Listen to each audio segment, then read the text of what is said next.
की बैठक थी और सभी विधायकगण उपस्थित थे, 2-4 को छोड़ के।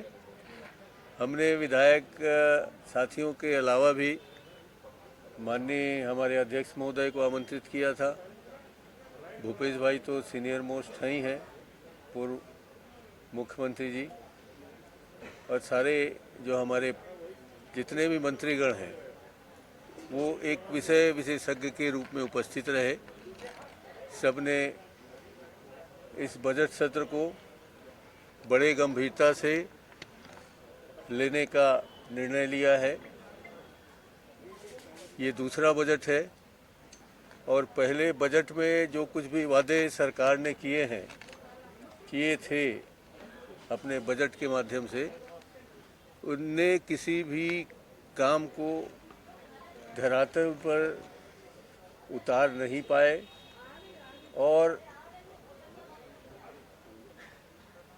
जितने भी सब्ज बाग हमारे प्रदेशवासियों को दिखाया था वो उसमें सफल नहीं हुए हैं। चाहे वो प्रधानमंत्री आवास का मामला हो, चाहे हमारे आदिवासी भाइयों को 4500 रुपये देने का वादा किया हो,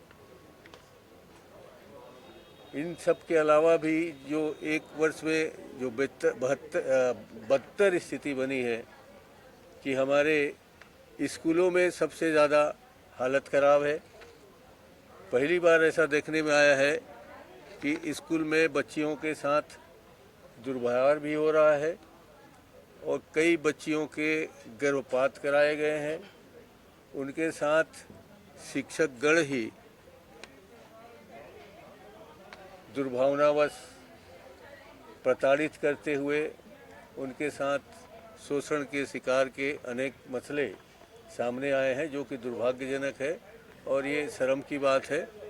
इन सब बातों को लेकर हम लोग पूरी गंभीरता से विधानसभा में उनको घेरेंगे।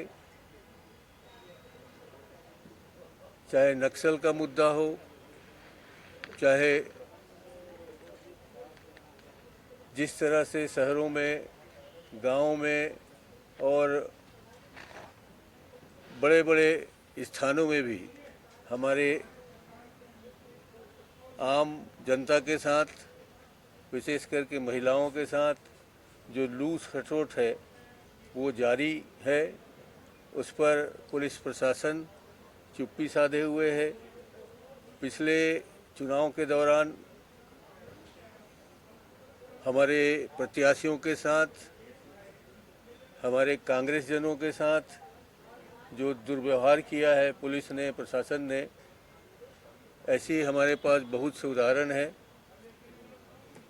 किसानों को बिजली उपलब्ध न कराकर जिस ढंग से हमारे आने वाले फसल को बर्बाद करना चाहते हैं, ये मुद्दा भी हमारे सामने है।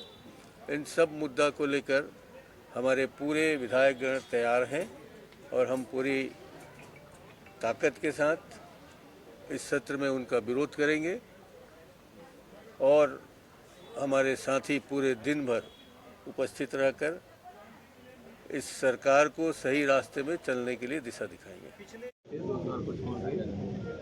हमने विधायक साथियों के अलावा भी माननीय हमारे अध्यक्ष महोदय को आमंत्रित किया था। भूपेश भाई तो सीनियर मोस्ट नहीं है, पूर्व मुख्यमंत्री जी, सारे जो हमारे जितने भी मंत्रीगण वो एक विषय विशेषज्ञ के रूप में उपस्थित रहे। सबने बजट सत्र को बड़े गंभीरता से लेने का निर्णय लिया है।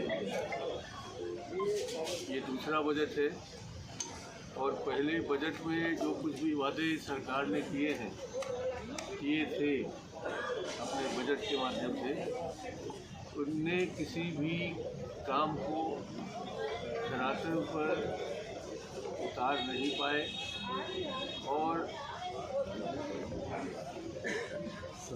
जितने भी सब्ज बाग हमारे प्रदेशवासियों को दिखाया था वो उसमें सफल नहीं हुए हैं।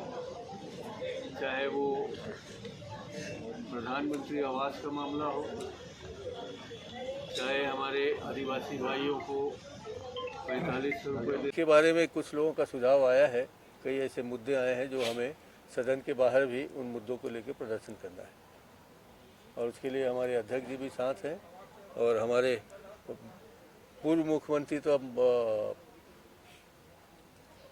महामंत्री बन चुके हैं एआईसीसी के, उनका जो ओहदा है बढ़ गया है, तो हमको छोड़ के वो बीच में पंजाब जाएंगे। फिर भी जितना समय उपलब्ध करेंगे उनका हम भरपूर उपयोग करेंगे। काम रोको प्रस्ताव कोशिश करेंगे हम तो हर दिन लाने का।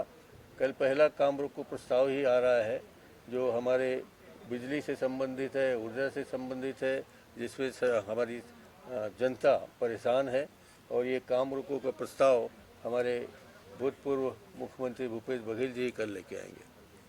विपक्ष हंगामा करके या इस प्रकार से विपक्ष हंगामा करके नहीं, विपक्ष सच्चाई को सामने रख के पूरी ताकत के साथ अपनी बात रखेंगे।